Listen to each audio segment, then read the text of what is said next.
စစ်မှန်တဲ့ငြိမ်းအေးမှုကိုရဖို့စစ်မှန်တဲ့ချမ်းသာကိုရဖို့ဆိုရင်စိတ်ကိုပူလောင်စေတတ်တဲ့ဆင်းရဲစေတတ်တဲ့ရာဂဒေါသမောဟအစရှိတဲ့ကိလေသာတရားတွေကိုဖယ်ရှားနိုင်ဖို့လိုမယ်အဲ့ဒီကိလေသာတရားကိုဖယ်ရှားတာကဘယ်သူကဖယ်ရှားတာလို့မေးရင်ပညာကဖယ်ရှားတာအမှန်ကန်သိရင်အမှန်ကန်မသိလို့ဖြစ်နေတဲ့ကိလေသာတရားတွေဟာဖြစ်လို့မရ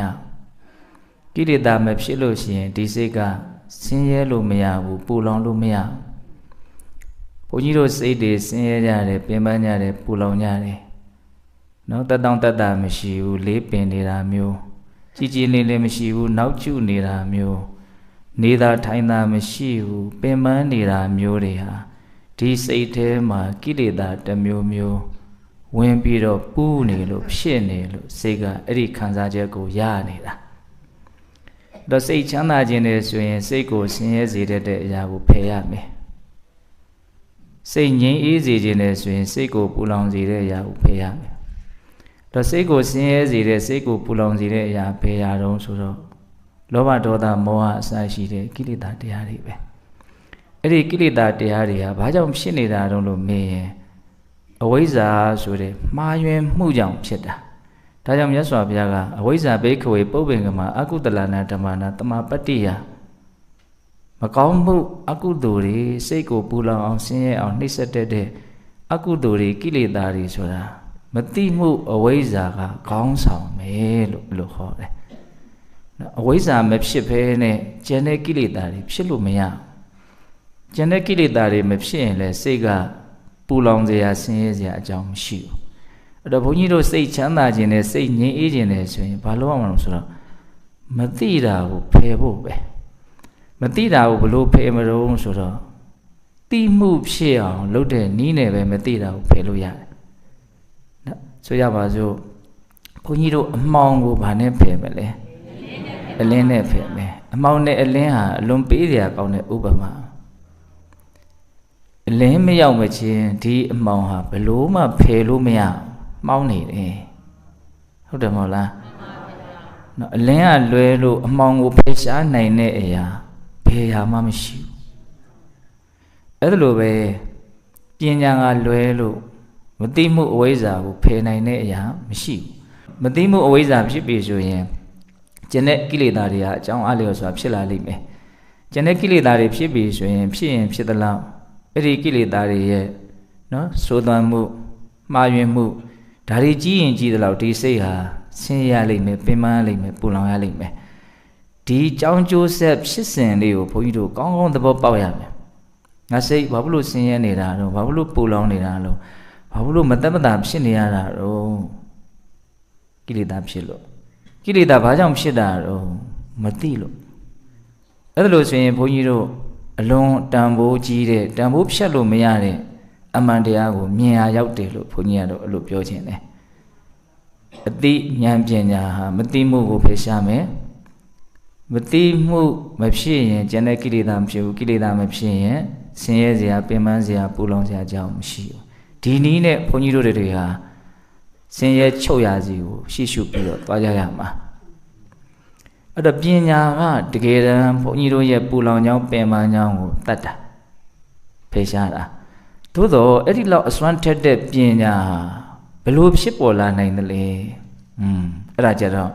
အရေးပါတဲ့မေခွန်းတစ်ခုဖြစ်သွားပြန်ပြီနော်ပညာဘယ်လိုဖြစ်မလဲဆိုရင်ပညာတတိတမာတိ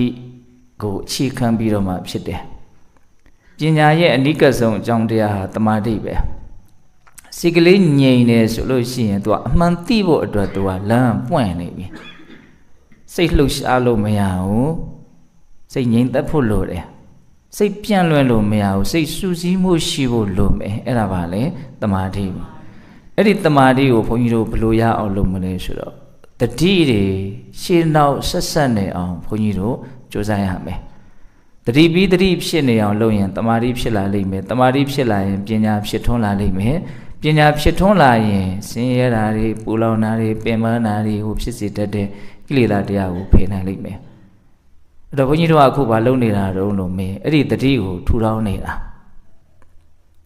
နော်တတိကိုရုပ်ကာယပေါ်မှာနော်ထားတဲ့အခါရှိသလို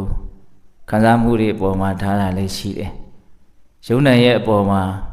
နော်ထင်ရှားဖြစ်ပေါ်နေတဲ့သဘာဝတရားတွေရဲ့အပေါ်မှာပြစ္ဆုတ်ပံဖြစ်ရတဲ့အတိုင်းကိုလိုက်ကြည့်တဲ့နီးနဲ့ဘုန်းကြီးတို့အခုတတိကိုထူထောင်ကြတယ်ဒီလုပ်ငန်းကြီးကိုဘုန်းကြီးတို့ချောချောမွေ့မွေ့လွယ်လွယ်ကူကူလဲပတ်ဖို့ဆိုလို့ရှိရင်သူရှေ့မှာဘယ်တွန်းအားတွေလိုအပ်တယ်လဲဆိုလို့ရှိရင်အဲ့ဒါတရားနဲ့ဝရိယလိုအပ်တယ်ကျွတ်တို့ကြိုးစားမှတတိဟာစင်စမပြတ်ဖြစ်ပေါ်လိမ့်မယ်ဝရိယမရှိရင်တတိမဖြစ်နိုင်ဘူးဟုတ်ပြီနော်အဲ့လိုဆိုရင်ကျွတ်တို့ကြိုးစားဖို့ဆိုရင်လည်းပဲဒီဝရိယကိုဖြစ်ပေါ်စေတဲ့အလွန်ကြီးမားတဲ့အကြောင်းတရားဟာတရားတရားလို့ဘုန်းကြီးကမြင်မိတယ်ကျွတ်တို့ရဲ့ယုံကြည်မှုဟာကျွတ်တို့ဘလောက်ကြိုးစားအထောက်နိုင်မလဲဆိုတဲ့မိခွန်းရဲ့အဖြေပဲနော်ကျွတ်တို့ဘလောက်လုံနိုင်မလဲဆိုတာယုံကြည်မှုဘလောက်ရှိသလဲနော်ဒီအလုပ်ရဲ့ကောင်းကျိုးချမ်းသာကိုဖြစ်စေနိုင်တဲ့စွမ်းတတ္တိကိုယုံကြည်တယ်ဒီအလုပ်ရဲ့မြင့်မြတ်ပုံစင်ကြယ်ပုံကိုယုံကြည်တယ်နော်ဒီလုပ်ငန်းစဉ်အတိုင်းလောက်ကင်ဆောင်ရွက်သွားလို့အထွတ်အထိပ်ကိုရောက်တော်မူကြတဲ့ဘုရားယန္တာအရိယာသူတော်ကောင်းကြီးတို့ရဲ့သဘောတဘာဝတွေကိုယုံကြည်တယ်အဲ့ဒီယုံကြည်မှုထက်သန်ရထက်သန်တဲ့လောက်ဘုန်းကြီးတို့ဒီအလုပ်ကိုလုပ်ကြမယ်ပေါ့ဟုတ်လားအဲ့တော့ဒီကနေ့တော့ဘုန်းကြီးကအဲ့ဒီတရားနဲ့ဝရိယကိုနော်ဖြစ်ပေါ်စေမယ်သုတ်တံဒါကအလွန်မှအခြေခံကြတယ်လို့ဆိုနိုင်တယ်ကျွတ်တို့ယုံကြည်မှုကြိုးစားမှုတွန်းအားလျော့သွားတာနဲ့တတိစင်စမပြတ်ဖြစ်အောင်လုပ်တဲ့အလုပ်ကလည်းအပြော့သွားလိမ့်မယ်အဲ့ဒါလို့ဆိုရင်တမာတိကဖြစ်မှာမဟုတ်ဘူးတမာတိမဖြစ်ရင်ပညာဖြစ်မှာမဟုတ်ဘူးပညာမဖြစ်ရင်ပူလောင်ကြောင်းဆင်းရဲကြောင်းကိလေသာတရားတွေကိုဖယ်နိုင်မှာမဟုတ်ဘူးဒီလိုသွားတယ်နော်အဲ့လိုဆိုရင်တရားနဲ့ဝရိယကိုဖြစ်စေမဲ့နော်ဘုရားဟောဒေသနာတွေများစွာရှိတယ်အထူးသဖြင့်တရားနဲ့ဝရိယကိုနော်ဘယ်ရာကဖြစ်စေတယ်လဲလို့မေးရင်ဒါဘုန်းကြီးတွေးမိတာလေးတွေဒေသနာနဲ့အညီတွေးမိတာလေးတွေကိုယောဂီတို့ကိုချပြတော့နော်ယောနိသောမနတိကာရမှန်ကန်တဲ့နှလုံးသွင်းမှုဟာတရားနဲ့ဝရိယကိုဖြစ်စေတယ်လို့ဘုန်းကြီးအဲ့လိုနားလည်မိတယ်ခုဒီသုတ်တန်လေးကအဲ့ဒီမှန်ကန်တဲ့နှလုံးသွင်းဆင်ခြင်မှုယောနိသောမနတိကာရကိုဓာတ်ရိုက်အကောင်းစေတယ်ယောနိသောမနတိကာရအကောင်းရင်တရားဝရိယထက်တယ်အခုယောဂီတို့ဒီနေရာလေးရောက်လာတယ်ဆိုတာဘယ်ဟာကတွန်းပို့လိုက်လို့ရောက်လာတာလဲလို့မင်းအဲ့ဒီယောနိသောမနတိကာရကတွန်းပို့တာနော်တရားတရားရဲ့ရှေ့မှာယောနိသောမနတိကာရရှိတယ်ဝရိယရဲ့ရှေ့မှာယောနိသောမနတိကာရရှိတယ်ယောနိသောမနတိကာရမရှိရင်ကောင်းတဲ့ဘက်မှာဘာမှအလုံးမဖြစ်ဘူးနှလုံးသွင်းလေးမှန်ဖို့လိုတယ်စဉ်းစားဆင်ခြင်တာလေးမှန်ဖို့လိုတယ်အဲ့ဒါလေးမှန်ခဲ့လို့ဆုံးဖြတ်ချက်ကလေးကအဓိပ္ပာယ်ရှိတဲ့ဆုံးဖြတ်ချက်ကလေးကြာတာဟုတ်တယ်မဟုတ်လားငါသွားမယ်အလိုခက်ခဲရှိသွားမယ်ကိုယ့်ရဲ့ယောနိသောမနတိကာရကနော်ကိုယ့်ရဲ့ယုံကြည်မှုတရားတရားကိုဘယ်လောက်ထိနော်ဖြစ်ပေါ်စေမလဲဝရိယကိုဘယ်လောက်ထိဖြစ်ပေါ်စေမလဲအတွေးလေးတွေစိတ်ကူးလေးတွေကတဲ့ဖို့လိုတယ်အဲ့ဒါမတည့်ဘူးဆိုလို့ရှိရင်ဆုံးဖြတ်ချက်ကတော့တန်ဖိုးရှိတဲ့ကောင်းမွန်တဲ့ဘက်ကိုရောက်မဲ့ဆုံးဖြတ်ချက်မျိုးမချနိုင်တော့သူစိတ်ထဲတော့ဒါကပို့ပြီးတော့သဘာဝကျမယ်လို့ထင်တဲ့အမြင်နဲ့ဆုံးဖြတ်ချက်တစ်ခုတော့ချလိုက်တာပေါ့လေဟုတ်လားသို့တော့ဒီဆုံးဖြတ်ချက်ကိုမှန်မှန်ဆိုတာကိုအကျိုးရှိမရှိဆိုတာကိုလူကကြွကင်နေတာလုံးလို့မင်းအဲ့ဒီယောနိသောမနတိကာရကကြွကင်နေတယ်လို့ဘုန်းကြီးမြင်တယ်အခုဒီနေ့ယောဂီတို့နာယူမဲ့ဥဋ္ဌာဏသုတ်တံဟာအလွန်အဆင့်မြင့်တဲ့ယောနိသောမနတိကာရတွေကိုဖြစ်စေတယ်စဉ်းစားမှုဆင်ခြင်မှုတွေးခေါ်မှုကိုအလွန်မှအဆင့်မြင့်မှန်ကန်စေတယ်ဒီဒေသနာလေးကိုဒေသနာတစ်လုံးမှမပြောရသေးဘူးနော်ဏိဒန်းချီနေတာနဲ့အချိန်ကတော်တော်များနေပြီဥဋ္ဌာဏသုတ်တံနဲ့ဥဋ္ဌာဏဆိုတာထကြွလုံးလဝရိယကိုရည်ညွှန်းတာနော်ကောင်းမြတ်တဲ့အလုပ်ကိုထွန်းပေါက်အောင်လုပ်မယ်ဆိုတဲ့ဝရိယဓာတ်ပေါ့အဲ့ဒီဝရိယဓာတ်ဖြစ်အောင်မြတ်စွာဘုရားနော်ဘလို့မှန်ကန်တဲ့အရာကိုပြပြီးတော့ဝ ဝိရိယတဖြစ်အောင်နှိုးဆော်ခဲ့တယ်လေဆိုတာလေးကိုမြတ်စွာဘုရားရဲ့ဒေသနာယာမှာကျွမ်းကျင်တော်မူတဲ့ဉာဏ်တော်ကြီးကိုလည်းပဲမြင်နိုင်လိမ့်မယ်ပေါ့နော်ဒီဒေသနာလေးကိုမြတ်စွာဘုရားဝိသခကျောင်းမှာကြီးဆောက်လုပ်ပြီးတော့လှူတဲ့နဲ့မိဂရမာတာလို့ခေါ်တဲ့နော်ဝိသခကျောင်းမှာကြီးဆောက်ပြီးတော့လှူထားတဲ့ပုဗ္ဗာယုံကျောင်းမှာတရင်သုံးတော်မူတော့ကဟောခဲ့တာမြတ်စွာဘုရားကနော်ဇေတဝန်ကျောင်းတိုင်းမှာညကျိန်းဆက်တယ်ဆိုရင်မနေ့လင်းတဲ့အခါမှာစွန့်ခံကြွနော်စုဖုံးပေးပြီးပြီဆိုလို့ရှိရင်အဲ့ဒါပုဗ္ဗာယုံကျောင်းကိုကြွသွားတယ်အဲ့ဒါတနေ့လုံးပုဗ္ဗာယုံကျောင်းမှာတရင်သုံးတယ်အဲ့ဒီညအဲ့ဒီမှာကျိန်းဆက်မယ်ပြီးရင်မနေ့လင်းတာနဲ့စွန့်ခံကြွစွန့်စားပြီးတာနဲ့ဇေတဝန်ကျောင်းကိုပြန်ကြွတယ်ဒီညဒီမှာကျိန်းတယ်ဟိုညဟိုမှာကျိန်းတယ်ဒီနေ့ဒီမှာနေတယ်နောက်နေ့ဟိုမှာနေတယ်အဲ့လိုအလှည့်ကြလေးနေတယ်လို့ဆိုတယ်နော်အနာရဘိန်တထေးကြီးကိုလည်းချီးမြှောက်တယ်ဝိသခကျောင်းမကြီးကိုလည်းချီးမြှောက်တယ်ဆိုတဲ့သဘောပေါ့နော်အဲ့ဒါလိုလေးမြတ်စွာဘုရားတရင်သုံးတာ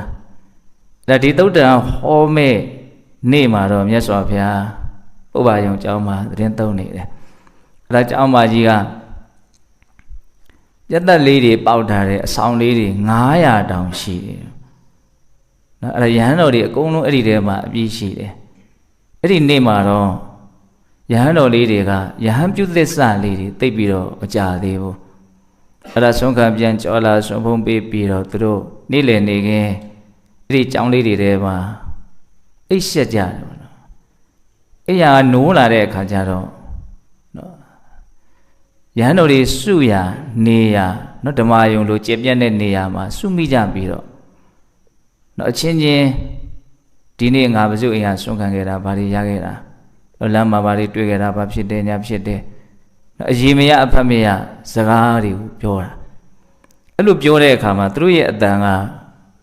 တူတူလည်းမဟုတ်ဘူးနည်းနည်းလည်းမဟုတ်ဘူးကျယ်လဲကျယ်တယ်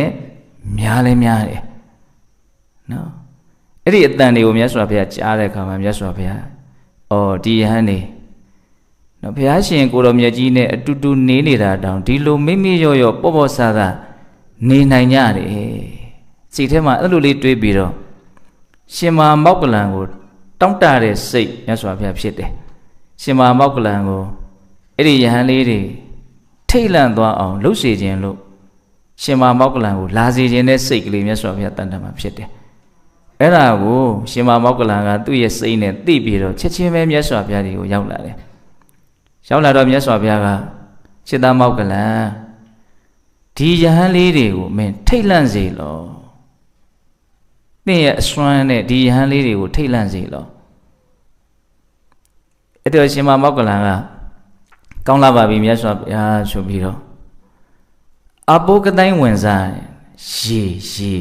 ဟုတ်လားရေကတိုင်းဝင်စားပြီးတော့ရေထဲကိုလှေထည့်ထားမယ်ဆိုရင်လှေချထားမယ်ဆိုရင်ဒီလှေကိုအသာလေးလှုပ်လိုက်တာနဲ့လှေဟာလှုပ်ဖို့လွယ်မယ်ပေါ့နော်မြေကြီးပေါ်မှာချထားတဲ့လှေဆိုရင်ဘုန်းကြီးတို့လှုပ်ဖို့အလွယ်ဘူးဟုတ်လားအဲ့ဒီအဘောကတိုင်းဝင်ပြီးတော့အဲ့ဒီရေထဲမှာဒီအဆောင်ကြီးချထားတဲ့ပုံစံမျိုးပေါ့ဒါလေးပဲလှုပ်လိုက်တယ်အဲ့တော့အဆောင်ကြီးလှုပ်တာမဟုတ်တီယာမြေနဲ့တကွာလှုပ်သွားတယ်အဆောင်ကြီးလှုပ်မယ်ဆိုရင်တော့ပျက်စီးသွားတဲ့အကြောင်းရှိရောနော်မြေကြီးကရောလှုပ်မယ်ဆိုရင်တော့သူကအုံလိုက်ကျင်းလိုက်လှုပ်သွားတာဆိုတော့ငိမ့်ငိမ့်လေးလှုပ်မယ်ဆိုရင်ပျက်စီးတဲ့အကြောင်းမရှိဘူးအဲ့ဒီနီးနဲ့လှုပ်လိုက်တာအကုန်လုံးကြောက်လာတယ်ကြာနော်ထွက်ပြေးကြတယ်ရှိတဲ့အပေါက်ကနေအကုန်ထွက်ပြေးကြတယ်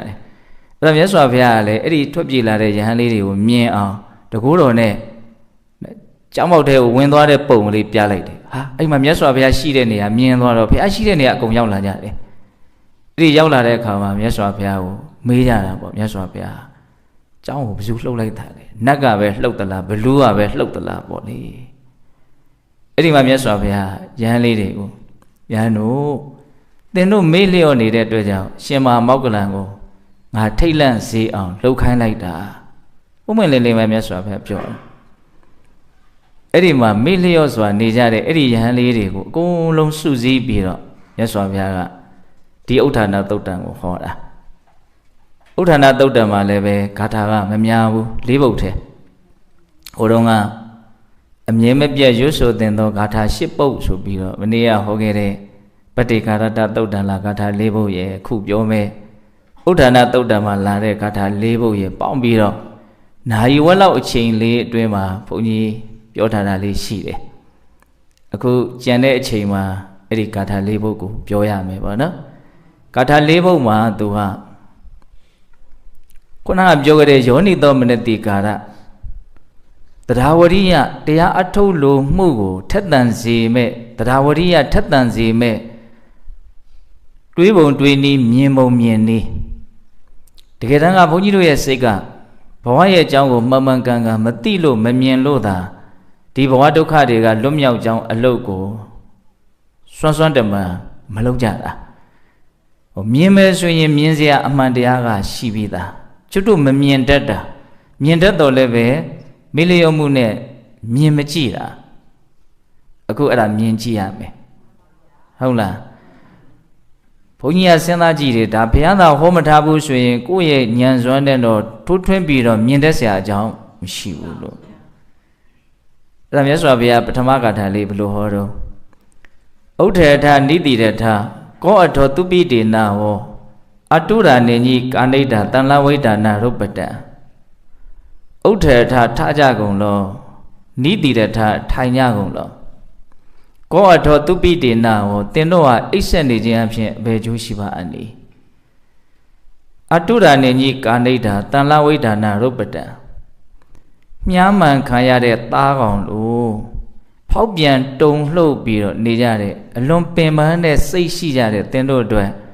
ကာဏိတာအိပ်ဆက်နေခြင်းအဖြစ်အဘယ်ကျိုးရှိပါအနည်းပြန်ပြောမယ်နော်ထကြကုန်လောထိုင်ကြကုန်လောအိပ်ဆက်နေခြင်းအဖြစ်သင်တို့ဟာဘယ်ကျိုးရှိပါအနည်းမြားမှန်ခံရတဲ့သားကောင်လို့ဖောက်ပြန်တုံလှုပ်တဲ့စိတ်ရှိနေကြတဲ့သင်တို့အတွက်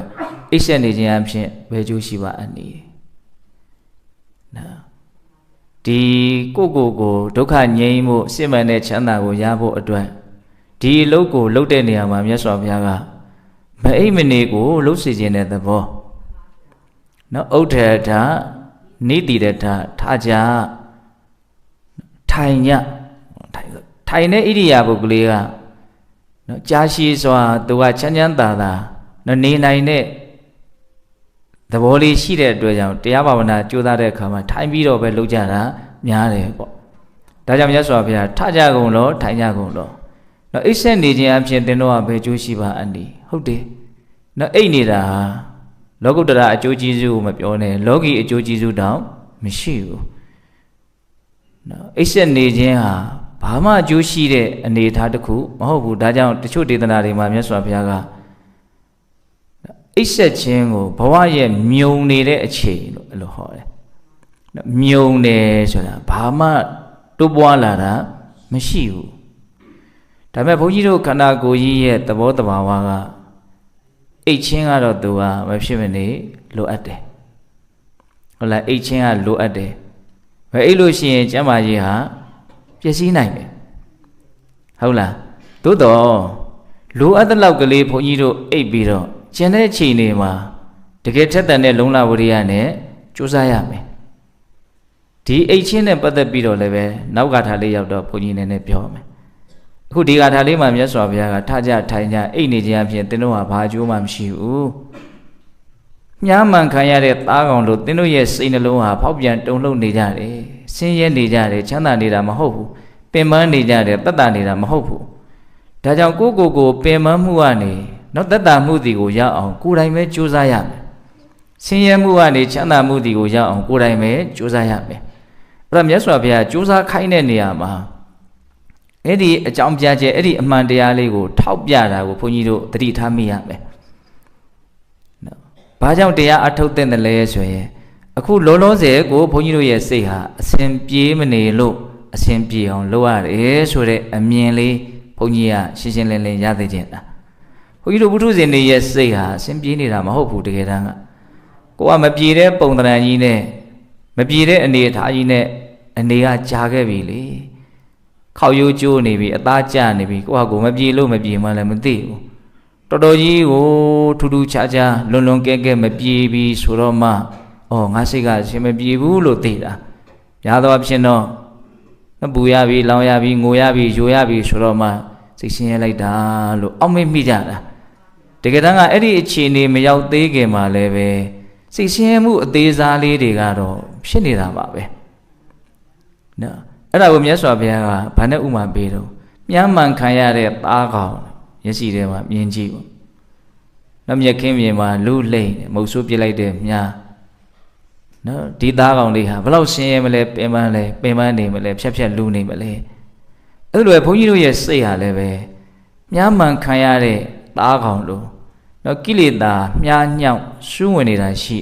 တဲ့နော်ဒီတုတ်တန်ကိုဖွင့်တဲ့အထက်ကရာထဲမှာဒီဟာလေးကိုသူကအမျိုးမျိုးအဓိပ္ပာယ်လေးဖွင့်ပြတယ်အဲ့ဒါလေးတွေကလည်းမျက်နှိုးစရာကောင်းတယ်တတ္တဝါတွေအိပ်ဆက်နိုင်တာအံ့ဩစရာကောင်းတယ်ဆိုတဲ့အနေအထားမျိုးလေးနဲ့သူကဘာပြောတုံဆိုတော့တကယ်လို့မြန်တဲ့ဒီရုပ်ခန္ဓာကိုယ်ကိုနော်မြားညောင်းလေးနော်လက်နှစ်သက်လောက်လက်သုံးသက်လောက်စူးနေမယ်ဆိုရင်အိပ်နိုင်မလားတဲ့အိပ်နိုင်ဘူးနော်မအိပ်နိုင်ဘူးနော်မြားစူးနေတယ်ဆိုရင်အဲ့ဒါကြီးမနှုတ်ဖဲနဲ့ကျွတ်တို့အိပ်လို့ဘလို့မှမရဘူးဟုတ်တယ်မို့လားဒါပေမဲ့စိတ်မှာစူးနေတဲ့မြားကြောင့်ဖြစ်တဲ့ဒဏ်ရာဒဏ်ချက်တန်လန်းတဲ့တော့ကျွတ်တို့တွေဟာအိပ်ဆက်နိုင်ကြတယ်အဲ့ဒါလေးကို तू ကရှင်းပြထားတာအဲ့ဒါလေးလည်းသဘောကျစရာလေးတွေ့ရတယ်ပေါ့အဲ့တော့ဒီဒေသနာကိုဘုန်းကြီးတို့ကတခြားသောဒေသနာတွေနဲ့ရှင်ထိုးပြီးတော့တခြားသောဒေသနာတွေမှာလာတဲ့အကြောင်းအရာလေးတွေကိုပါဖြည့်ဆွတ်တွေးပြီးတော့ဒေသနာရဲ့အရာသာကိုပို့ပြီးတော့ပေါ်လွင်အောင်တော့မြင်သင့်တယ်လို့လည်းထင်တယ်ဒါဘုန်းကြီးတို့ရဲ့စိတ်ကတကယ်တမ်းကနော်မြားညောင်ရှူးနေတဲ့သဘောပေါ့နော်ကိလေသာတစ်မျိုးကိုမြားညောင်တစ်ညောင်လို့ပြောမယ်ဆိုရင်မြားညောင်10ညောင်တောင်ရှူးနေတယ်လို့ဆိုနိုင်တယ်ပေါ့အဲ့ဒီရှူးနေတဲ့မြားညောင်နေတဲ့မှာအဆိုးဆုံးမြားညောင်ကဘယ်မြားညောင်ဖြစ်မလဲလို့မြင်တက္ကာယဒိဋ္ဌိပဲနော်ထင်ရှားဖြစ်နေတဲ့ယုံနံကိုယုံနံလို့မသိဘဲနဲ့အချိန်တော်များများပုဂ္ဂိုလ်တ attva လိုပဲဘုန်းကြီးတို့ထင်နေကြတယ်အဲ့ဒီအထင်မှားမှုကြီးကိုဘုန်းကြီးတို့ဟာအပြီးပိုင်ဖြည့်ဆည်းနိုင်စွမ်းမရှိကြသေးဘူးပြောရရင်စိတ်ရဲ့ကြီးမားတဲ့ဆိုးရတဲ့အမှားအယွင်းကြီးတစ်ခုဟာအမြဲတမ်းလို့ရှိနေတယ်အဲ့ဒါကြောင့်မလို့ဘုန်းကြီးတို့ရဲ့စိတ်ကတိတိကျကျလေးကိုယ်စိတ်ကိုပြန်ကြည့်မယ်ဆိုလို့ရှိရင်နော်စိုးရိမ်မှုလေးတွေအလိုမကျမှုလေးတွေတနည်းအားဖြင့်တောင့်တမှုကြောက်ကြမှုလေးတွေနဲ့တုန်လှုပ်နေတယ်ဆိုတာကိုဘုန်းကြီးတို့မြင်နိုင်တယ်နော်ဒီတိုင်းပုံမှန်နေရင်းနဲ့စိတ်ကိုပြန်ပြီးတော့အမိဖမ်းတဲ့အလေးအကျင့်လေးလှုပ်ကြည့်လိုက်ဒီတိုင်းပုံမှန်လေးနေတယ်အဲ့ဒီအချိန်မှာငါစိတ်ကလေးကဘယ်လိုလေးများခံစားနေရလဲလို့စိတ်ကိုပြန်ပြီးတော့ဖမ်းကြည့်လိုက်မယ်ဆိုလို့ရှိရင်တုန်လှုပ်နေတဲ့သဘောလေးတွေ့ရတယ်။ဘာနဲ့တုန်လှုပ်တယ်လဲဆိုလို့ရှိရင်စိုးရိမ်မှုလေးနဲ့တုန်လှုပ်တယ်။ဖြစ်ပါမလားတခုခုနဲ့ပတ်သက်ပြီးတော့ဖြစ်မြန်းဖြစ်သွားမလေလားဟောသူဒီနဲ့ချက်ကလေးပါတယ်နော်။ဘုန်းကြီးတို့မှမဖြစ်ချင်တဲ့ကိစ္စတွေကလည်းအများကြီးရှိတယ်ဖြစ်ချင်တဲ့ကိစ္စတွေကလည်းအများကြီးရှိတယ်အဲ့ဒါတွေကြောင့်ဘုန်းကြီးတို့ရဲ့စိတ်မှာဖြစ်ပါမလားဖြစ်သွားလေမလားဆိုတဲ့အတွေးနဲ့ဒီစိတ်ဟာလှုပ်ခတ်နေတယ်တေကိုကောက်ရင်ဒေါသပဲသူကဟုတ်လားဒါကိုခြေပြက်မြင်ရမယ်အဲ့တော့ဘလို့လေးဘုန်းကြီးကဒီဒေသနာလေးကိုရိုးရှင်းနားလည်သိချင်တာတော့ဆိုတော့ငါအစဉ်ပြေးနေတာမဟုတ်ဘူးနော်ရာနှုံးပြည့်စုံချမ်းသာနေတာမဟုတ်ဘူးငြိမ်းအေးနေတာမဟုတ်ဘူးနော်အစင်မပြေမှုမငြိမ်းအေးမှုနော်မတည်ငြိမ်မှုနဲ့ငါစိတ်ဟာစဉ်းနေရသွားနေတာ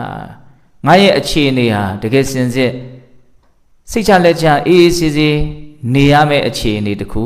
မဟုတ်ဘူးဒါလေးကိုမြင်စေခြင်းတာ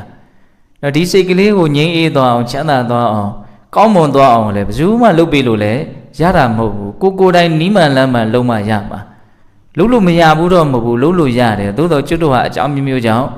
မလုံးဖြစ်ကြဘူးမလုံးနိုင်ကြဘူးစိတ်ကိုပို၍ခံစားချက်ပြင်းထန်တဲ့ဘက်ကိုရောက်အောင်မှားယွင်းတဲ့အနေအထားတွေနဲ့တွန်းပို့တဲ့သဘောမျိုးသာတင်ဘုန်းကြီးတို့ဟာအချိန်တော်များလုံးနေကြတာနော်ငင်းအေးအောင်မလုပ်ဖဲနဲ့ပူလောင်အောင်လုပ်တယ်ရှင်းအောင်မလုပ်ဖဲနဲ့ရှုပ်အောင်လုပ်တယ်ကြီးအောင်မလုပ်ဖဲနဲ့နောက်အောင်လုပ်တယ်အဲ့ဒါလိုဖြစ်နေတာတွေကိုညှင်တဲ့ရမယ်ဟုတ်လားဒါကြောင့်ဒီကထာလေးကသူကတရားအထုတ်လို့စိတ်ကိုထက်သန်ဖို့အတွက်ကိုယ့်ရဲ့အခြေအနေမှန်ကိုအရင်နားလည်ရမယ်ကောင်းနေတာမဟုတ်ဘူးနော်အစဉ်ပြေးနေတာမဟုတ်ဘူးကောင်းအောင်လည်းလုပ်လို့ရတယ်အစဉ်ပြေးအောင်လည်းလုပ်လို့ရတယ် ဒါကြောင့်မကောင်းရဲ့တန်လန်းကြီးနဲ့ဘာလို့ဒီလိုနေမလဲဆိုးနေတဲ့အခြေအနေကြီးနဲ့ဘာလို့ဒီလိုနေမလဲကောင်းအောင်လုပ်လို့ရတာပဲလုပ်ပါလားအစဉ်ပြေအောင်လုပ်လို့ရတာပဲလုပ်ပါလားတစ်ထက်ပိုပြီးတော့ဘုန်းကြီးတို့ဟာကောင်းတဲ့ကောင်းအောင်လုပ်လို့ရတယ်အဲ့ဒါကိုသေချာစဉ်းစားကြည့်မယ်ဆိုရင်ဘုန်းကြီးတို့ဟာအခုအခြေအနေတွေဟာကောင်းနေတာမဟုတ်ဘူးဆိုတာကောင်းနေခဲ့တယ်ဆိုရင်တောင်အကောင်းဆုံးစီကိုမရောက်သေးဘူးအကောင်းဆုံးစီဆိုတော့တော်တော်ဝေးပါသေးတယ်လေနော်ဆိုကြပါစို့အကောင်းတွေကိုအကောင်း1အကောင်း2အဆင့်ဆင့်သတ်မှတ်မယ်ဆိုရင်ဘယ်လောက်ကောင်းမလဲနောက်ထပ်ဘယ်လောက်ထိကောင်းလို့ရသေးတယ်လေဒါမျိုးလေးကိုစဉ်းစားတတ်စေချင်တာတော့တရားအထုတ်လို့စိတ်ထက်သန်ဖို့အတွက်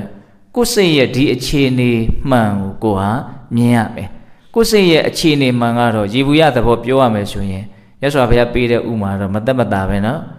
မြားမှန်ခံရတဲ့သားကောင်လိုပဲတဲ့အဲ့ဒါလေးကိုဘုန်းကြီးကမြင်စေခြင်းတာအမျိုးမျိုးသောအကြောင်းကြောင့်ဒီစိတ်ဟာအိမ်ဒီမရဖြစ်တဲ့လှုပ်ခတ်တဲ့ပူလောင်တဲ့ပင်ပန်းတဲ့ရောက်ရက်ခတ်တဲ့များလွန်အားကြီးလာလို့ရှိရင်အဲ့ဒါသူများအကူကြီးတောင်းရမှာနော်အဲ့ဒီအခြေအနေရောက်လို့ရှိရင်အဲ့ဒါဘာမှမကောင်းဘူးဟုတ်လားဒါကြောင့်ကိုယ့်ရဲ့စိတ်ကိုထိန်းလို့သိမ်းလို့ရတော့အချိန်လေးမှာထိန်းဖို့သိမ်းဖို့နော်ဒီစိတ်မှာဖြစ်တဲ့ယောဂသဘောတွေကလည်းပဲရုပ်မှာဖြစ်တဲ့ယောဂတွေနဲ့ဥမာပေးကြအလွန်ကောင်းတယ်နောက်တချို့ယောဂတွေကနှုတ်သေးတယ်နော်ပဂတိအတိုင်းဖြစ်အောင်ကုလို့ရသေးတယ်ဟောတချို့ယောဂတွေကြတော့ကုလို့မရဘူးဆိုတာရှိတယ်အဲ့လိုပဲဘုန်းကြီးတို့စိတ်အခြေအနေလေးနော်နှုတ်သေးတယ်ဒီယောဂလေးကဒီအစဉ်မပြေမှုလေးကပြင်ဖို့ဆင်ဖို့လွယ်သေးတယ်ဆိုတော့နော်အနေအထားလေးတွေရှိတယ်လို့ပြင်ဖို့ဆင်ဖို့တော်တော်ခက်သွားပြီမလွယ်တော့ဘူးဆိုတဲ့အခြေအနေလေးတွေလည်းရှိတယ်နောက်တချို့လူတွေကြည့်လိုက်ရင်ပြင်ဖို့ဆင်ဖို့တော်တော်ခက်သွားပြီသူတို့စိတ်ဆင်းရဲမှုနွန်လေးကသူတို့မထွက်နိုင်ဘူးစိတ်ရှုပ်ထွေးမှုဝင်ကဘာတွေကသူတို့မထွက်နိုင်ဘူးဒါကြောင့်ကိုယ့်ရဲ့အခြေအနေမှန်လေးကိုကိုသိပြီးတော့ဘယ်လိုသိမှသိရရောက်မှာတော့အစဉ်ပြေးမနေဘူးအစဉ်ပြေးမနေဘူးဆိုတာကိုဓာတ်ထက်အစဉ်ပြေအောင်လုပ်လို့ရတယ်ဆိုတဲ့အချက်ကထောက်ပြနေတယ်နားလည်လားမသိဘူးနားလည်ပါဗျာဒါကြောင့်မလို့ကိုယ့်ရဲ့စိတ်ကိုအစဉ်ပြေတဲ့ပြေအောင်လုပ်မယ်ဒီအတွေးလေးနဲ့ဘုန်းကြီးတို့ရဲ့တရားဝရိယကိုကြီးမားစေရမယ်ပေါ့နော်ဒါယောနိသောမနတိကာလပဲနော်ဒါမြတ်စွာဘုရားထောက်ပြတယ်ဒါပထမဂါထာနောက်ဒုတိယဂါထာဆက်သွားဥဒ္ဒေထနိတိရထဒံလံသိက္ခထတန္တိယမာဝပမတ္တိဝိညာယမစ္ဆုရာဇာအမောဟိထဝတ္တနုခေဥဒ္ဒေထနိတိရထထကြကုန်လောထိုင်ကြကုန်လောဒံလံသိက္ခထတန္တိယကိုယ်စိတ်နှလုံးလေးငြိမ်းအေးဖို့အတွက်ဆွဲဆွဲမြဲမြဲလေ့ကျင့်ကြကုန်လောတဲ့ဟောဒီစကလုံးလေးမျိုးအလွတ်ကျက်မှတ်ထားတဲ့နဲ့နော်ကိုယ်အမြဲမြင်နေရမယ့်နာယံမျိုးမှာအမြင်များမဲ့နာယံမျိုးမှာစာလုံးအနေနဲ့ရေးပြီးတော့ချိတ်ထားတဲ့နဲ့ဟုတ်လားဒံလံသိက္ခထတန္တိယစိတ်နှလုံးငြိမ်းအေးဖို့အတွက်ဆွဲဆွဲမြဲမြဲလေ့ကျင့်ကြကုန်လောတဲ့အဓိပ္ပာယ်တွေအများကြီးရှိနေတယ်ဒီစကားကိုကြည်ကြံအဖြစ်စိတ်နှလုံးဟာမငြိမ်းအေးသေးဘူးဆိုတာကိုပြောနေတယ်စိတ်နှလုံးဟာငြိမ်းအေးအောင်လုပ်မယ်ဆိုရင်လုပ်လို့ရတယ်ဆိုတာကိုလည်းပြောနေတယ်အဲ့ဒီအလုပ်ကိုလုပ်တဲ့အခါမှာလည်းပဲဆွဲဆွဲမြဲမြဲလုံးမသာလင်အောင်မြင်လိမ့်မယ်ဆိုတာကိုလည်းပြောနေတယ်နော်စကားလုံးလေးတွေရဲ့နော်ဆိုလိုချက်ကလေးတွေကိုဘုန်းကြီးတို့အသေးစိတ်မြင်စေခြင်းပေါ့နော်ဒံလံသိက္ခထတန္တိယစိတ်နှလုံးငြိမ်းအေးဖို့အတွက်ဆွဲဆွဲမြဲမြဲလေ့ကျင့်ကြကုန်လောဒီဂါထာလေးကြတော့သူကဒီမြင့်မြတ်တဲ့အလုပ်ကိုလုပ်ဖြစ်အောင်ဘာကိုပြပြီးတော့သူကတိုက်တွန်းတယ်လဲဆိုတော့မနေ့ကပဋိဂါထာသုတ်တံမှာတတိယဂါထာဣဇေဝကိစ္စမတ္တဗံကောဇင်ညာမရဏံသူဝေနာဟိနောသင်္ကရတေနမဟာတိနေနမစ္ဆုနာများစွာသောစိတ္တိရှိတဲ့သေမင်းနဲ့ဘယ်ချိန်ကြမှာတွေ့ကြမယ်လို့တို့တွေမှာတိုင်ပင်ထားတာချင်းချက်ထားတာမရှိဘူးဒါကြောင့်မနေ့ဖြန်မှသေမယ်မနေ့ဖြန်ထိနေရအောင်မယ်အစရှိသဖြင့်မနေ့ဖြန်ထိရှင်မယ်သေမယ်ဆိုတာကိုဘယ်သူမှမသိနိုင်ဘူးဒါကြောင့်ဒီကနေ့ပဲလှုပ်တဲ့လှုပ်ထိုက်တဲ့လှုပ်ကိုလုံးလို့အဲ့ဒီဂါထာမှာမြတ်စွာဘုရားကသေခြင်းကိုပြပြီးတော့မြင့်မြတ်တဲ့အလုပ်ကိုလုပ်ဖြစ်အောင်တိုက်တွန်းတယ်အခုလည်းပဲဒီဒုတိယဂါထာကသေခြင်းကိုပြပြီးတော့တိုက်တွန်းတယ်ဒါပေမဲ့သေခြင်းကိုပြတဲ့အခါမှာနော်မြင်ရမယ့်ရှုထောင့်ချင်းမတူဘူး မနေ့ကဂါထာကခန္ဓာကိုယ်ကြီးကပျက်စီးတဲ့အကြောင်းတွေအများကြီးရှိတယ်ပျက်စီးသွားပြီဆိုတာနဲ့ဘာမှမလုံနိုင်တော့ဒီအခွင့်အရေးတွေအကုန်လုံးဟာဆုံးရှုံးသွားပြီးသွားပြီသူကအဲ့ဒါလိုလေးပြတာခန္ဓာကိုယ်ဟာပျက်စီးလွယ်တယ်အချိန်မီပျက်စီးနိုင်တယ်မပျက်စီးသေးခင်မှာလုံးလို့ပြောချင်တာဒီနေ့သေခြင်းကိုပြပြီးတော့တိုက်တွန်းတဲ့အဓိပ္ပာယ်လေးကတစ်မျိုးမာဝပမတ္ထေဝိညာယမစ္ဆုရာဇာအမောဟိထဝတ္တနုကေနော်ဒီဂါထာကတိုက်တွန်းတဲ့အဓိပ္ပာယ်လေးကိုဘုန်းကြီးကပို့ပြီးတော့နှက်ဆိုင်တယ်လို့ခံစားရတယ်လွယ်လွယ်လေးပြောရရင်တေဂာနီးမှာမစင်းရဲရအောင်မြင့်မြတ်စင်ကြယ်တဲ့စိတ်နှလုံးကိုငြိမ်းအေးစေတဲ့ဒီအကျင့်မြတ်ကိုဆွဲဆွဲမြဲမြဲလုပ်လို့ပြောတာအဲ့ဒါကိုမြတ်စွာဘုရားကစကလုံးအသုံးနှုန်းလေးတွေလှလှပပလေးသုံးပြီးတော့ဟောတယ်မာဝပမတ္ထေဝိညာယမစ္ဆုရာဇာအမောဟိထဝတ္တနုကေနော်သေမင်းကြီးကမစ္ဆုရာဇာလို့အဲ့လိုတော့ကိုသုံးတယ်နော်မစ္ဆုရာဇာသေမင်းဘယ်သူမှသူ့ကိုအနိုင်မတိုက်နိုင်ဘူးသူနဲ့တွေ့ရင်ဘယ်သူမှမခံနိုင်ဘူးအကုန်လုံးရှုံးပေးရတယ်ဒါကြောင့်သူဟာနော်သေမင်းမင်းဆိုတဲ့စကားရာဇာဆိုတဲ့စကားလုံးနဲ့တွဲသုံးထားတာမစ္ဆုရာဇာသေမင်းအဲ့ဒီသေမင်းကြီးကတဏှာနဲ့ကိုယ်ကိုကြည်နေတယ်ပေါ့ဘလို့ကြည်နေတာဘလို့အတွေးနဲ့ကြည်အောင်ဆိုဒင်းတို့မေ့နေကြတယ်မေ့နေနှစ်ငါနဲ့တွေ့တော့မှမေ့နေတဲ့ဒီအကောင်တွေကိုကောင်းကောင်းနှိပ်စက်ပလိုက်မယ်ဒါတဲ့တင်စားပြောတဲ့စကားတွေသေမင်းဆိုတာဘယ်နာမှရှိတာမဟုတ်ဘူးနော်သေတဲ့ပြက်တဲ့ဒီခန္ဓာကြီးကိုပဲသေမင်းလို့ပြောတာတော့သူပြောချင်တာလေးကဘာတော့ကျွတ်တို့ကမေ့နေကြတယ်မေ့နေကြပြီဆိုတာနဲ့သေဂာနီးမှာကျွတ်တို့ရဲ့မပြည့်စုံတဲ့ဉာဏ်တွေကျွတ်တို့ရဲ့ကြီးမားတဲ့တဏှာလောဘတွေကမပြည့်ချင်တဲ့ကျွတ်တို့ကိုပျက်စီးမှုတွေ့ပေးပြီးတော့အကြီးအကျယ်ဘာလို့မှတော့နှိပ်စက်မယ်သေခြင်းတရားဟာပုထုဇဉ်တွေရဲ့စိတ်ကိုနှိပ်စက်မှုအပြုနိုင်ဆုံးအရာလို့ဘုရားမြင်တယ်အခုလောလောဆယ်စိတ်ဆင်းရဲတရားတွေကြုံတာဘာမှမဟုတ်သေးဘူးဘာမှမဟုတ်သေးဘူးသေဂာနီးစိတ်ဆင်းရဲတရားကြုံတာကမှတကယ်ဆင်းရဲရမှာလက်ကျုပ်ဦးစင်းလေးခဏခဏပြောနေတဲ့ကျွတ်တို့စီကတကယ်ဖြစ်ရလေးတစ်ခုရှိတယ်နော်ကျွတ်တို့စီကငကောကသတင်းကျွတ်တို့ဘာလို့ဆိုရင်ဇက်ပွဲတွေဘာတွေအပ်ပြီးတော့ကြီးကြတာရှိတယ်အဲ့ဒါဇက်ပွဲတွေငှားလာအလှူမှာဇက်ပွဲငှားလာပြီးတော့ဇက်ကကားတယ်စင်ရမဲပေးရသေးတာအကြည်အလေကနှစ်ညကပြီးမှခြေမှာအလှပြီးမှအောင်ပွဲအနေနဲ့ကကြတာကိုအဲ့တော့အလှတကာကကုငွေတွေဘာတွေကြီးလိုက်တဲ့အခါကျတော့ကုံငွေနဲ့ဟာမကာမိဘူးကျွေးတွေအများကြီးတင်တယ်ဇက်ပွဲသမားဇက်မင်းသားကိုပေးဖို့အတွက်ပတ်စံမရှိဘူးအဲ့တော့ဇက်သမားကပထမညကနော်ဇက်ပွဲဆိုတာကသူကနောက်ပိုင်းဇက်ထုတ်လင်္ကာနေကြတော့နော်ငိုစရာမရှိရကြမ်းဖန်ပြီးတော့ငိုကြတာဟုတ်လားအဲ့လိုအတင်းငိုတယ်မင်းသားအဲ့တော့လှူတဲ့ခါကြားတဲ့ခါကျတော့လှူတဲ့ခါပြောတယ်တဲ့ငိုဟဲ့မင်းနောက်နေ့ဓာတ်တဲ့ပုံငိုရအောင်မလို့ပြောတယ်ဟုတ်လားနော်ကျုပ်ကအဲ့ဒီပုံလေးကိုအယံကိုသဘောကျတာကျုပ်တို့ကအဲ့ဒီဇက်သမားလို့ဘာမှမသိသေးဘူး तू မပတ်စံမရမှာ तू မသိဘူး तू ဇလန်းရတာ तू ငိုနေတာနော်ငိုဟဲ့မင်းနောက်နေ့ရောက်ရင်ဓာတ်တဲ့ပုံငိုရအောင်ပါဟုတ်လားဘဝညှာတဲ့သဘောမရှိဘူးဘဝဒီကဘာတွေမျောလင့်နေတာတော့လို့ကျုပ်ကတခါတလေစိတ်ထဲမှာအလိုလိုမေးမိတယ်ပေါ့လာမာတွေကမကောင်းတာတွေကြီးပဲဒါအမှန်တရားပဲအဲ့ဒါကျုပ်တို့ခန္ဓာရည်လှုပ်ထားဖို့နားလည်မှုကခန္ဓာရည်ကိုမြင်မစေမယ်ကျုပ်တို့နားလည်အောင်လှုပ်ထားဖို့ပဲဒီတနည်းပဲရှိတယ်ကျုပ်တို့နားလည်လေးလက်ခံနိုင်လေးသဘောပေါက်လေးဘာမှဖက်တွယ်မှုလည်းပဲရှိမှာမဟုတ်ကျုပ်တို့နားလည်မှုကိုနော်ဖက်တွယ်ထားမှုကင်းပြတ်သွားသည့်အထိလုံနိုင်ဖို့လိုမယ်ပေါ့နော်အဲ့ဒါကျုပ်တို့ရဲ့တခုတည်းသောအာကိုရာကျုပ်တို့လုံရမယ်နော်ဒေဂာနီးမှာမစင်းရဲခြင်းတဲ့လူတွေလုံရမယ်တခုတည်းသောအလုပ်ပဲအဲ့လိုသာမလုပ်ဘူးဆိုရင်ကျုပ်တို့ဂျာကာလာမှာစိတ်ညစ်စရာတွေစိတ်ဆင်းရဲတရားတွေကျုပ်တို့ရဲ့စိတ်တွေကလည်းပွက်ပေါက်နေတာဖြစ်ချင်တာတွေကလည်းအများကြီးမဖြစ်ချင်တာတွေကလည်းအများကြီးအဲ့တော့ကျုပ်တို့ဖြစ်မှမလားကျုပ်တို့မဖြစ်ချင်တာတွေဖြစ်လာပြီးကျုပ်တို့ဖြစ်ချင်တာတွေမဖြစ်ဘူးဆိုရင်ကျုပ်တို့ကဘာတော့အ ਨੇ ဆုံးတော့စိတ်ထဲမှာငိုတာပေါ့အဲ့လိုအခါမျိုးမှာခုနတုန်းကအလှတကပြောတယ်လို့ကိုပြောပါနော်ငိုဟဲ့နင်နောက်နေ့ဓာတ်တဲ့ပူပြီးတော့ငိုဟဲ့ဟုတ်မှာဟုတ်လားနောက်နေ့ဆိုတာဘာကိုပြောတာတော့သေတဲ့အခါကိုပြောတာနော်ဟုတ်လားအဲ့ဒါကျုပ်တို့ရဲ့အခြေအနေကအဲ့ဒီတိုင်းပဲခ ခုဒီမှာမြတ်စွာဘုရားကနော်သေခြင်းတရားနဲ့တွေ့တဲ့အခါမှာသေခြင်းတရားကြီးကကိုယ်တွေးဝေသွားအောင်ဆင်းရဲသွားအောင်မနှိမ့်ဆက်ပါစေနဲ့သင်မေ့နေတာကိုသေခြင်းကြီးကသိပြီးတော့အဲ့ဒီသေခြင်းကြီးကသူနဲ့တွေ့လာတဲ့အခါမှာသင်ကိုဆင်းရဲအောင်ပူလောင်အောင်ငိုရအောင်မနှိမ့်ဆက်ပါစေနဲ့သူ့ရဲ့ဘာသာပြန်ဓာတ်ရိုက်ဘာသာပြန်အဲ့လိုလေးအဲ့တော့ဒါကိုကျွတ်တော့ရိုးရိုးလေးဘယ်လိုနားလဲရမှာတော့သေဂာနီးမှာမဆင်းရဲရအောင်နော်ဟိုတလောက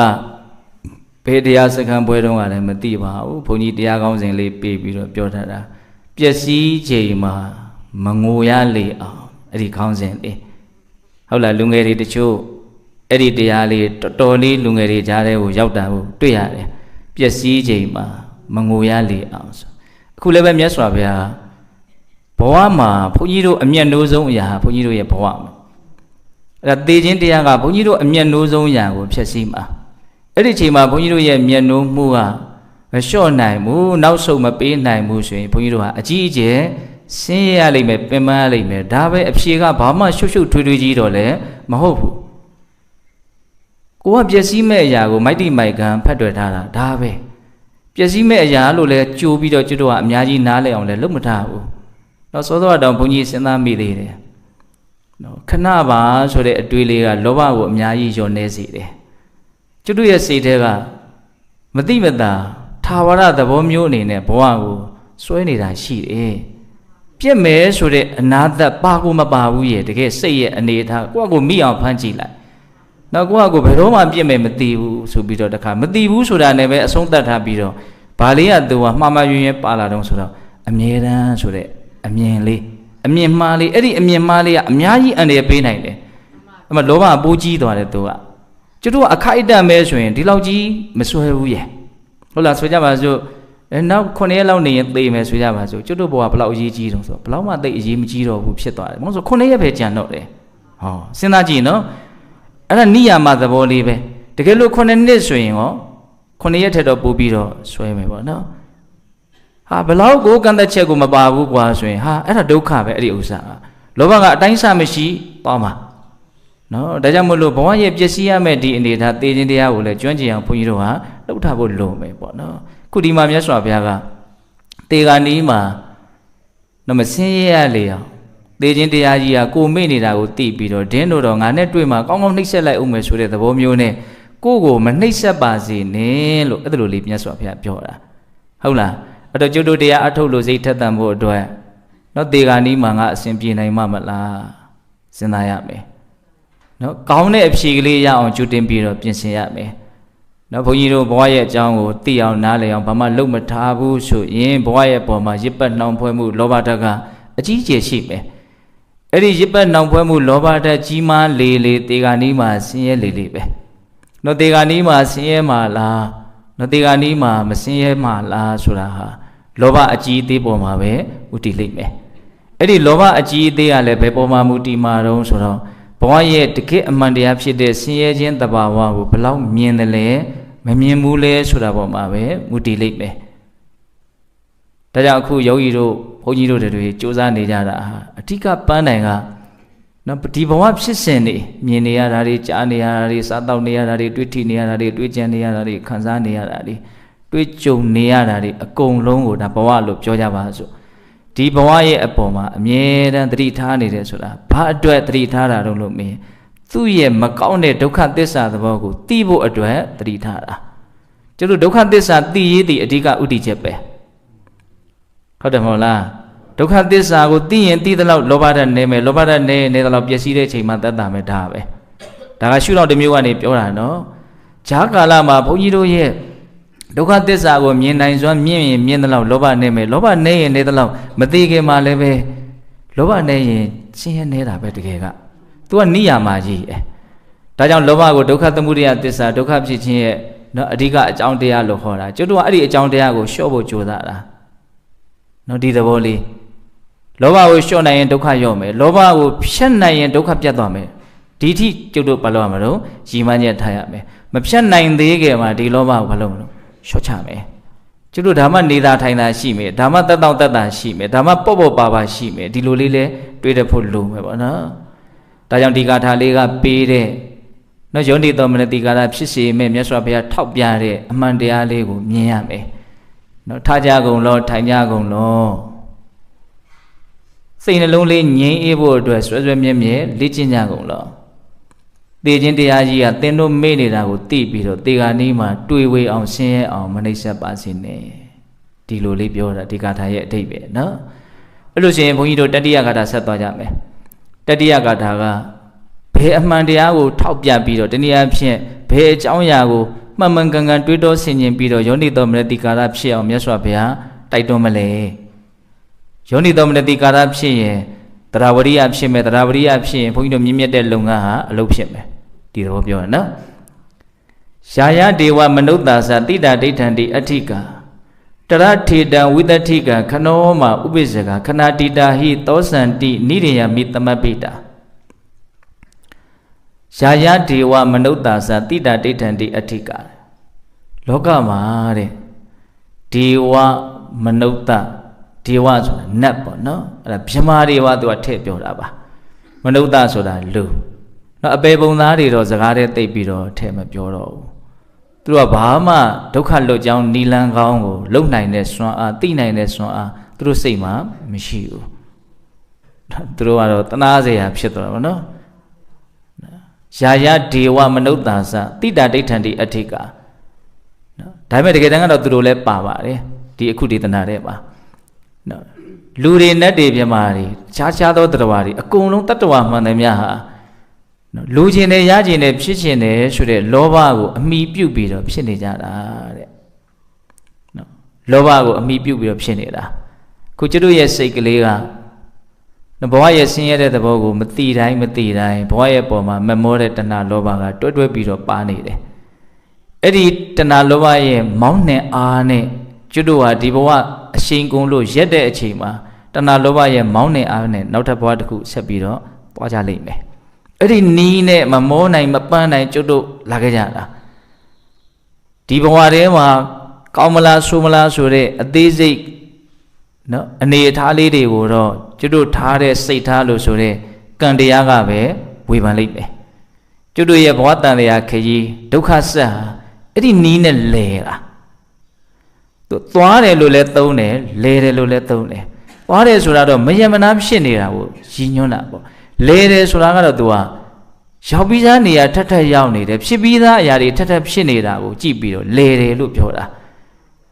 နော်ကျွတ်တို့ကင်းကောင်လေးတကောင်ကရုတ်ခွေပေါ်သွားနေတယ်သူရောက်ပြီးသားနေရာပဲထပ်ရောက်နေတယ်ဘယ်မှမရောက်ဘူးဒီအဝန်းဝိုင်းလေးပဲဒါလေးပဲဒါပြီးရင်ဒါပြီးရင်ဒါသူ့မှာနော်ဘယ်မှဖောက်ထွက်သွားတာမရှိဘူးအဲ့လိုပဲဒီတတော်ရီဆိုတာကဖြစ်ပေါ်လာတယ်ဒါဇာတိခေါ်တယ်။အိုရဟောင်းရတယ်နာကျင်ခံခဲ့ရတယ်ပြီးတော့ပျက်စီးရတယ်။ပျက်စီးပြီးတော့လည်းပဲသောသောပြောခဲ့တဲ့ဒုက္ခသစ္စာကိုမသိတဲ့အဝိဇ္ဇာကြောင့်မမောတဲ့တဏှာလောဘဒီအဝိဇ္ဇာနဲ့တဏှာနှစ်ပါးရဲ့မောင်းနှင်မှုကြောင့်နောက်ထပ်ပြီးတော့ဖြစ်ပြန်တယ်။ဖြစ်တော့ရောဘယ်လိုအမျိုးလေးလဲဆိုတော့အိုဟောင်းတတ်သောနာကျင်တတ်သောပျက်စီးတတ်သောအမျိုးလေးဖြစ်နေပြန်တယ်။အဲ့တော့ကျွတ်တို့ဘလောက်ရှည်လျားခဲ့တယ်ပဲလို့ပဲပြောလဲတယ်ဆိုတဲ့ရှုထောင့်ကနေကြည့်မယ်ဆိုရင်ဇာတိဇရာဗျာတိမရဏဇာတိဇရာဗျာတိမရဏဒီလေးခုတည်းနဲ့လဲနေတယ်။ဂျာထဲမှာအစဉ်ပြေတာတွေမပြေတာတွေတက်တာတွေကြားတာတွေနှိမ့်တာတွေမြင့်တာတွေကြီးတာတွေသေးတာတွေစကားတွေထည့်မပြောတော့ဘူး။သဘောပေါက်လားဘုန်းကြီးပြောတာ။အဲ့ဒီသတ္တဝါတွေဟာဘာကိုအမိပြုတ်ပြီးတော့လက်ပတ်နေကြတာတော့ဘာကိုအမိပြုတ်ပြီးတော့သူတို့သွားနေကြတာတော့လို့မေးရင်အဲ့ဒီလောဘကိုအမိပြုတ်ပြီးတော့ဖြစ်နေတာ။လောဘတွန်းအားနဲ့သွားနေတာလို့ဘုန်းကြီးကအဲ့လိုပြောခြင်းတယ်။အဲ့ဒီလောဘကိုမဖြတ်မနိုင်မချင်းကျွတ်တို့မောတယ်ပြောပန်းတယ်ပြောသွားကိုသွားနေရမယ်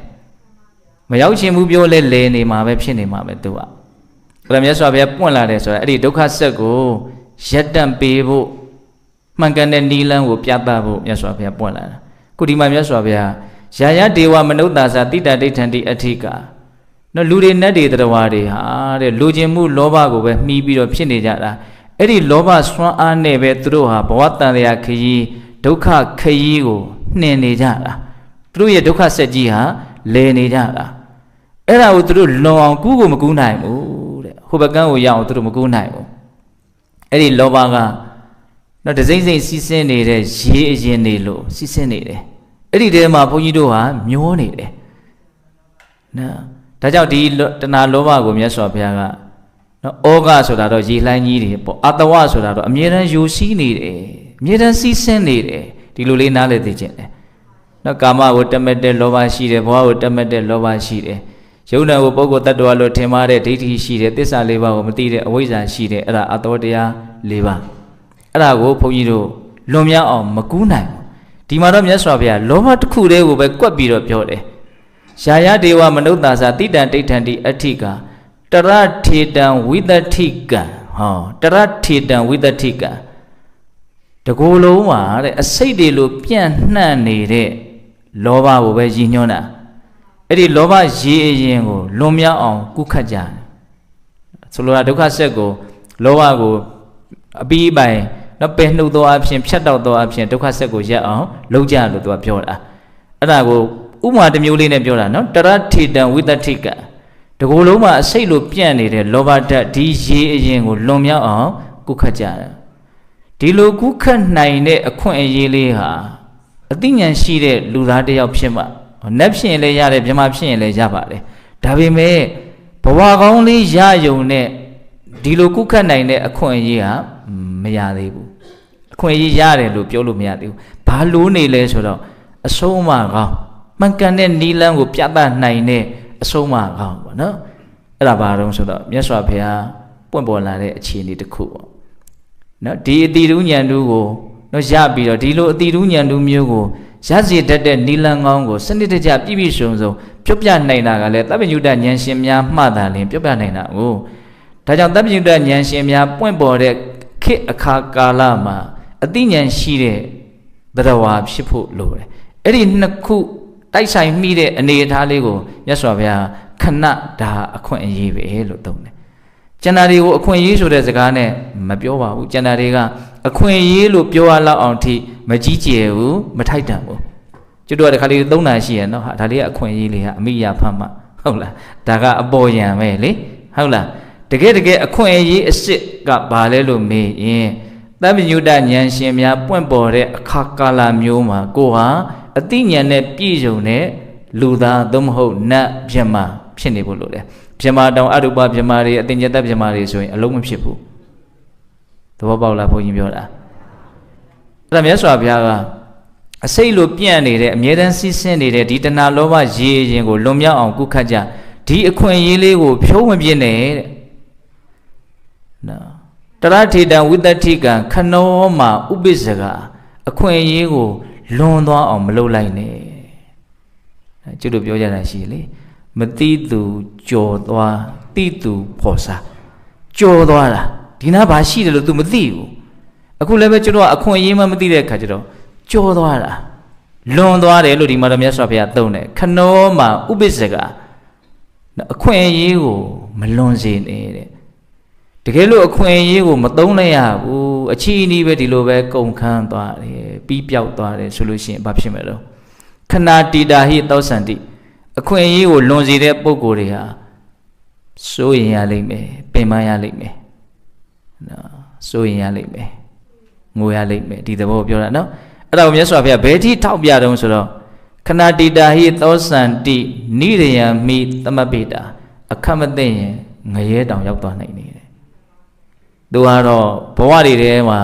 စိုးရိမ်မှုပူလောင်မှုအကြီးမားဆုံးဘဝပါနော်အဲ့ဒီအနေထားတွေနဲ့လည်းပဲကျွတ်တို့ရဲ့အခုအခြေအနေကဆက်ဆက်နေတယ်နော်ဖြစ်နိုင်ခြေတွေအကုန်လုံးရှိနေတယ်ဒါတွေကကျွတ်တို့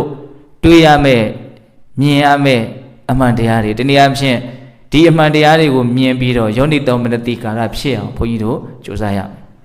အဲ့တော့ဒီတတိယဂါထာလေးက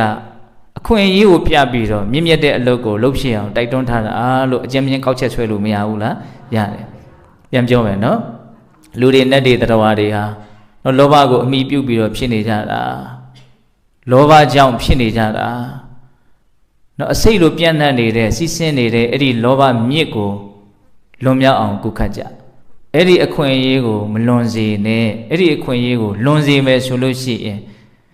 စိုးရင်ရလိမ့်မယ်ပူလောင်ရလိမ့်မယ်အခက်မသိရင်ငရဲရောက်သည့်အထိစိုးရင်ရလိမ့်မယ်ပူလောင်ရလိမ့်မယ်တဲ့ဒါကတတိယဂါထာပါနော်နောက်၄ခုမြောက်နောက်ဆုံးဂါထာပါပြောတော့ပမာရောရဇောပမာရောပမာဒာနုပတိတောရဇောအပမဒေနဝိဇာယအဘဟိတန်လမတနောပမာရောရဇောပမာဒောပမာဒာနုပတိတောရဇော မေ့လျော့ခြင်းဟာစိတ်နှလုံးရဲ့အညစ်အကြေးပဲမေ့လျော့ခြင်းကိုဖြစ်စေတတ်တဲ့အကြီးစားမေ့လျော့ခြင်းသို့မဟုတ်အဖန်ဖန်မေ့လျော့ခြင်းတို့ကြနေတတ်တဲ့သဘာဝမေ့လျော့ပြီးမေ့လျော့ဟုတ်လားမေ့ပြီးရင်မေ့ပြီးရင်မေ့ဟုတ်လားဒီနေ့မနေ့ခင်းဘလို့နေခဲ့တာတော့ခပ်ပေါ်ပေါ်ပဲနေခဲ့တယ်နေ့လေလည်းဘလို့နေတာတော့ခပ်ပေါ်ပေါ်ပဲဟုတ်လားဒီနေ့ဘလို့နေတော့ခပ်ပေါ်ပေါ်နောက်နေ့ဘလို့လဲခပ်ပေါ်ပေါ်မနေ့ရောဘလို့တော့ခပ်ပေါ်ပေါ်ဟာမေ့လျော့တာတွေကြီးကျုပ်တို့မှာထပ်နေတယ်အဲ့ဒါမျိုးကိုမေ့လျော့မှုအကြီးစားဂျားထဲမှာဘာမှကိုမရောဘူးမေ့ပြီးရင်မေ့ဖွတ်မေ့ဗရက်မေ့လို့ကျုပ်တို့ဗမာစကားသုံးတာရှိတယ်နော်ဖွတ်မေ့ဗရက်မေ့ဟုတ်တယ်အဲ့ဒီအကောင်လေးဟာတခါလေငိမ့်မိငရငေးနေတာရန်သူလာလို့လည်းမသိဘူးကြောင်တောင်နဲ့ဒီတိုင်းကြည့်နေဖွတ်မေ့ဗရက်မေ့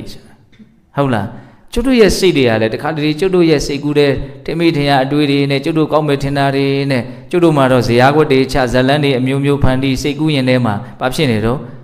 မေ့နေဟုတ်လားမေ့နေတာနော်ဘာတွေဖြစ်နေတာညာတွေဖြစ်နေတာလို့အသေးစိတ်ပြောမယ်ဆိုရင်တော့ပြောစရာစကားလုံးတွေရှိတာပေါ့သို့တော့ခြုံငုံပြီးတော့နော်အားလုံးအကျုံးဝင်တဲ့အဓိပ္ပာယ်မျိုးနဲ့ပြောရရင်တော့အများစုကတော့အချိန်အများစုမှာမေ့နေကြတယ်အဲ့ဒီမေ့လျော့မှုကိုမြတ်စွာဘုရားကအညစ်အကြေးလို့သုံးတယ်ဘာရဲ့အညစ်အကြေးလဲဆိုရင်စိတ်ရဲ့အညစ်အကြေးတယ်ဒီဂါထာလေးကသူကနော်စောတော်တုန်းကပြောခဲ့တဲ့ဒုက္ခတွေကနေပြီးတော့လွန်မြောက်ဖို့အတွက်ကုခတ်နည်းတနည်းအားဖြင့်အခုပြောနေတဲ့အညစ်အကြေးတွေကိုပြောင်းစင်အောင်ဆေးကြောနည်းကိုသူကပေးတာပြောင်းစင်အောင်ဆေးကြောနည်းကိုမပေးသေးခင်မှာဆေးကြောပြည့်ရမယ်အညစ်အကြေးတွေကမှအဓိကကြတဲ့အညစ်အကြေးကိုအရင်ဖော်ထုတ်ပြတာဓမ္မပဒပါဠိတော်ထဲမှာနော်အညစ်အကြေးဆိုတဲ့ဒေသနာလေးတွေကိုစုပြီးတော့အမှတ်တမ်းတင်ထားတယ်မလဝက်ဆိုတာရှိတယ်မလဆိုတာပါဠိလိုအညစ်အကြေးပေါ့အဲ့ဒီထဲမှာမြတ်စွာဘုရားက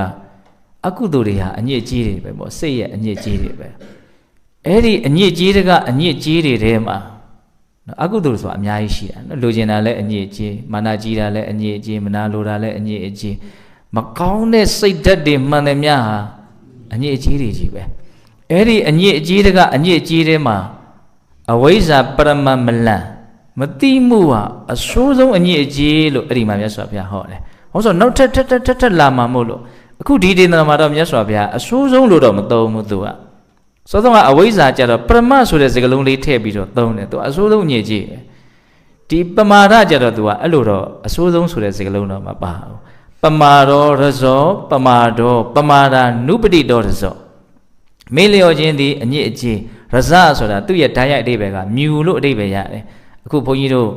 မျက်စိနဲ့မမြင်ရပေမဲ့လို့မြူတွေကြားထဲမှာနေတာဟုတ်လားဒါကြောင့်မှန်နေဘလောက်လုံအောင်ကာထားတာဒီစာအုပ်ကိုတစ်လလောက်မသုံးမဲနေလိုက်နှစ်လလောက်မသုံးမဲနေလိုက်ပေါ်လစ်တင်ထားတဲ့ဒါမျိုးလေးကိုစာတောင်ရေးလို့ရမယ်နော်မြူအညစ်အကြေးဆိုတာအဲ့ဒါကိုပြောတာဟုတ်လားမြူနဲ့ဥမာပေးတာတင်မမသိတင်နေတယ်တခါမေ့ရင်တခါအညစ်အကြေးတင်တယ်တခါမေ့ရင်တခါအညစ်အကြေးတင်တယ်မေးလျော့မှုကြာလာတဲ့မြတ်ဒီစိတ်နှလုံးဟာဘာဖြစ်သွားတော့အညစ်အကြေးဖုံးလွှမ်းသွားတယ်မြတ်စွာဘုရားအဲ့ဒါကိုပြောတာနော်အဲ့ဒီမှာမေးလျော့ခြင်းကိုအဖန်ဖန်ကြားရောက်စေတတ်တဲ့မေးလျော့ခြင်းအကြီးစားသူလည်းပဲအညစ်အကြေးပဲကျွတ်တော်ကအကြီးစားနဲ့နေလိုက်အသေးစားနဲ့နေလိုက်ဟုတ်လားနော်အဲ့လိုသွားတာနော်အဲ့ဒါကိုမြတ်စွာဘုရားကဘလို့နီးနဲ့ငါပြောင်းစင်အောင်ဆေးကြောမလဲဒေသနာတွေမှာသူကဥပမာတွေအထက်ထပ်ပါတာကိုကလည်းပဲဘုန်းကြီးတို့ခံစားလို့နော်နားလည်မှုပညာအနေနဲ့တဆင့်နော်ခံစားမှုဝေဒနာကိုများစွာဖြစ်စေတယ်ဒီဥမာလေးတွေကိုဘုန်းကြီးတို့တွေးကြည့်ဖို့လိုတယ်ပေါ့နော်အပမဒေနဝိဇ္ဇာယအပဟေတန်လမတ္တနောဒါနိလံအပမဒေနတတိတရားဖြင့်ဝိဇ္ဇာယအတိညာပညာဖြင့်နော်ဘာလို့ရမှာတော့အပဟေတန်လမတ္တနောကိုယ့်ရဲ့စိတ်နှလုံးမှာစူးဝင်နေတဲ့မြားညောင်းကိုပယ်နှုတ်ရမယ်ပထမဦးဆုံးဂါထာမှာအဲ့ဒီအကြောင်းအရာတွေပြောခဲ့တယ်နော်စိတ်နှလုံးမှာစူးဝင်နေတဲ့မြားညောင်းအဲ့ဒီမြားညောင်းကိုဘာနဲ့နှုတ်မလို့ဆိုတော့တတိရဲ့အတိရဲ့အပမဒေနဝိဇ္ဇာယအဘဟေတန်လမတ္တနောဒီဒေသနာလေးကိုကြည့်တော့ဘုန်းကြီးစီတဲ့ဘယ်လိုခံစားအောင်ဆိုဒုက္ခဖြစ်ခြင်းရဲ့အကြောင်းတရားဖြစ်တဲ့မကောင်းတာတွေအားလုံးထဲမှာအခြေခံအကြဆုံးအဓိကအကြဆုံးကပမာဒဒါကိုသူထောက်ပြတယ်နော်အဲ့ဒါတွေကနေအကုန်လုံးယုံထွက်ဖို့အတွက်ကောင်းတဲ့နေရာတွေကိုရှေ့ရှုသွားဖို့အတွက်သူတော်ကောင်းတရားတွေထဲမှာအဓိကအကြဆုံးကြတော့အပမာဒတတိတရားရဲ့ဝိဇ္ဇာဆိုတဲ့ပညာရဲ့ ဒါလေးတွေကိုဘုန်းကြီးတို့ကောက်ချက်ဆွဲတတ်ဖို့လိုတယ်နော်ဆင်းရဲကြောင်းတရားပူလောင်ကြောင်းတရားဒုက္ခဖြစ်ကြောင်းတရားထဲမှာအဓိကအကြဆုံးကပမာဒနော်မေ့နေဘာမှမသိဘူးဘာမှမသိရင်မှားကြမှာဖြစ်ချင်ဖြစ်မယ်ဒီသဘောလေးဟုတ်လားအဲ့ဒါကိုဘုန်းကြီးတို့ကမမေ့မလျော့မှုနဲ့တတိကိုထူထောင်တဲ့နည်းနဲ့ပညာဖြစ်ထွန်းအောင်နော်ကြိုးစားပြီးတော့ကိုယ့်ရဲ့စိတ်နှလုံးမှာကိုယ့်ကိုဒုက္ခပေးတဲ့အနေနဲ့စူးဝင်နေတဲ့ကိလေသာမြားညောင်းကိုဘာလို့မလို့ပယ်နှုတ်ရမယ်လို့ဒီလိုပြောတာနော်အချိန်ရှည်သွားပြီနော်ဒါဘုန်းကြီးတို့ဂါထာဘယ်နဲ့ပုတ်တော့၄ပုတ်ပထမဂါထာကကိုယ်ဘဝရဲ့အခြေအနေမှန်ကိုယ်စိတ်ရဲ့အခြေအနေမှန်အနေထားမှန်လေးတွေကိုမြင်အောင်ကြည့်ကောင်းနေသလားကောင်းမနေဘူးလားကောင်းမနေဘူးဟုတ်လားကောင်းမနေဘူးအဲ့ဒါကိုဘုန်းကြီးတို့မြင်ပြီးတော့ကောင်းအောင်လုပ်လို့ရတယ်နီးမှန်လမ်းမှန်ငါလုပ်မယ်ရသော်ဘုရားတော့ဘလောက်ထိတောင်မြင်တာတော့မြားမှန်ခံရတဲ့သားကောင်လို့စိတ်နှလုံးဟာဖောက်ပြန်တုန်လှုပ်နေတယ်အာရစရာကျဉ်တ်စရာရှိတဲ့အနေထားမဟုတ်သေးဘူးဆိုတာကိုနားလည်ပြီးတော့အာရစရာကျဉ်တ်စရာအနေထားတရက်ရအောင်ဘုန်းကြီးတို့ကြိုးစားရမယ်ဒါပထမဂါထာကပြောတဲ့အဓိပ္ပာယ်နော်ဒုတိယဂါထာကျတော့ဘာကိုပြပြီးတော့တိုက်တွန်းတော့သေခြင်းတရားကိုပြပြီးတော့တိုက်တွန်းတယ်သေခြင်းတရားကိုဘလို့ပြတော့သေခြင်းတရားကြီးကသင်တို့မေ့နေတာကိုကြည့်ပြီးတော့သိပြီးတော့ငါနဲ့တွေ့မှဒီလူတွေတော့ကောင်းကောင်းနှိပ်စက်ပလိုက်မယ်အောင်မယ်ဆိုတဲ့အတွေးမျိုးနဲ့သင်မင်းနှိပ်စက်တာကိုမခံကြရစေနဲ့လို့အဲ့လိုလေးထောက်ပြနော်ဒါဒုတိယဂါထာတတိယဂါထာကျတော့ဘလို့ပြောတော့တရားဝါတွေဟာလောဘကိုအမိပြုပြီးတော့ဖြစ်နေကြတာနော်ဒုက္ခဆက်တွေကိုဆက်ပြီးတော့လက်ပတ်စေတဲ့အစိတ်လိုပြန့်နှံ့နေတဲ့အမြဲစီးဆင်းနေတဲ့မြစ်တစင်းလိုဖြစ်နေတဲ့ဒီလောဘကိုလွန်မြောက်အောင်ကုခတ်ကြဒီအခွင့်အရေးလေးကိုဖျက်ဆီးမပြည့်နဲ့ဒီအခွင့်အရေးကိုကြောလွန်စေမယ်ဆိုရင်သင်တို့ဟာစိုးရင်ရလိမ့်မယ်ပူလောင်ရလိမ့်မယ်အခက်မသိရင်ငရဲရောက်သည့်အထိပူလောင်ရတတ်တယ်ဒါကတတိယဂါထာကပြောတဲ့အဓိပ္ပာယ်နော်နောက်ဆုံးဂါထာကျတော့ဒီမကောင်းတဲ့ဒုက္ခဆက်ကြီးလက်ပတ်နေတာနော်ဒီဘဝတွေဆက်ဖြစ်နေတာဖြစ်နေတဲ့ဘဝမှာလည်းပဲအမျိုးမျိုးသောဆင်းရဲမှုပင်ပန်းမှုတွေနဲ့နော်ဆင်းရဲနေကြတာအဓိကအကြောင်းတရားကပမာဒဒါမှမဟုတ်သူ့ကိုတော့ဘယ်လိုပြောတော့အညစ်အကြေးဟုတ်လားပမာဒဆိုတဲ့အညစ်အကြေးပမာဒစီကိုထက်ခါကြစေတဲ့အကြီးစားပမာဒဟာလည်းအညစ်အကြေးဒါကြောင့်အပမာဒဆိုတဲ့တတိတရားဝိဇ္ဇာဆိုတဲ့အတိတရားနဲ့ကိုယ်စိတ်နှလုံးမှာစူးဝင်နေတဲ့နော်မှားယွင်းမှုကိလေသာမြားညောင်းတွေကိုဆွဲနှုတ်နိုင်ရမယ်ဒါကဘုန်းကြီးတို့၄ခုမြောက်နောက်ဆုံးဂါထာပါနော်အဲ့ဒါဒီဂါထာ၄ပုဒ်ကိုမြတ်စွာဘုရားဟောပြီးတဲ့နောက်မှာသောတော်ကယဟန်တော်လေးတွေတတိတံဝေကရပြီးတော့နော်တရားဓမ္မကိုအဲ့ဒီအချိန်တွင်းမှာပဲတူတောင်းတဲ့အချိန်တွင်းမှာပဲအထုတ်ပြီးတော့အသောကုန်ခံရဟနာဖြစ်ကြတယ်တဲ့နော်ပင်ကိုကထက်တန်တဲ့ပါရမီဓာတ်ခံတွေပါလာခဲ့ကြပြီလားနော်မှန်ကန်တဲ့အကြောင်းအရာကိုပြောပြတဲ့နော်တရားစကားနဲ့မတွေ့ရသေးလို့မှန်ကန်တဲ့အသိဉာဏ်ပညာတွေဟာပေါ်ထွန်းခွင့်မရသေးတာဆိုတာကိုလည်းဘုန်းကြီးတို့မြင်လိုက်ရတဲ့သဘောရှိတယ်ပေါ့နော်ဒါကြောင့်တရားနာယူခြင်းမှာလည်းပဲကြီးမားတဲ့အပြောင်းအလဲကိုဖြစ်စေနိုင်တဲ့အစွမ်းတွေရှိတယ်ဆိုတာကိုလည်းပဲနားလည်ကြရမယ်ပေါ့ဟုတ်လားဒါကြောင့်ယောဂီများနော်ဒီဥဒ္ဒနာသုတ်တံမှာမြတ်စွာဘုရားပြောခဲ့တဲ့စကားတော်တွေအဲ့ဒီစကားတွေကဆိုလိုတဲ့အဓိပ္ပာယ်တွေကိုကောင်းကောင်းနားလည်ပြီးတော့နော်ကိုယ့်ရဲ့ဒုက္ခကိုယ့်အကိုချုပ်အောင်ကိုမိကိုယ့်အကိုညှိမ့်နိုင်အောင်နိဗ္ဗာန်လမ်းမှာတတိပဋ္ဌာန်တရားကိုပွားများပြီးတော့ကြိုးစားကြရမယ်ပေါ့ကြိုးစားနိုင်ကြပါစေလို့ဘုန်းကြီးတို့ဆန္ဒပြုပြီးတော့ဒီကနေ့ပြုကြရတဲ့ကုသိုလ်ကောင်းမှုအစွတ်တွေရဲ့စွမ်းတတ္တိကြောင့်ဘုရားတပည့်တော်တို့သည်မဲ့ညာဘုရားမျက်နှိပ်ပံကိုလင်းမြန်ထုတ်ချောက်မျက်မှောက်ပြုပရစေကုန်သောဟုပတ္တနာအောင်စုပြုကြကုန်ရာတည်း